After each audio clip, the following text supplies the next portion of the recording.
পূর্বে সুন্দরভাবে সাকিব নাজমুস সাকিব খুব সুন্দরভাবে জাকাতের বিধানের কথা আলোচনা করেছেন।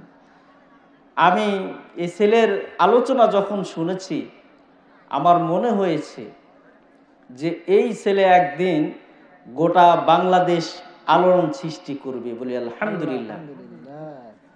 তার যে কথা বলার ভঙ্গিমা এবং কণ্ঠ আল্লাহ রাব্বুল আলামিন দিয়েছেন, মেজাজের ভারসাম্যতা, এগুলো যদি কাজে লাগায় দেখবেন যে গোটা বাংলাদেশের মানুষ তার আলোচনা শুনবে বলি আলহামদুলিল্লাহ।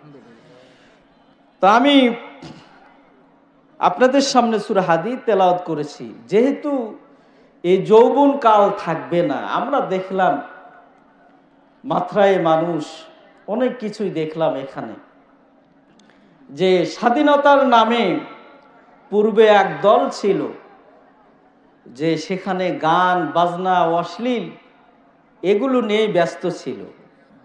বাংলাদেশের সে চিত্র নায়িকা থেকে এখানে আনা হয়েছিল।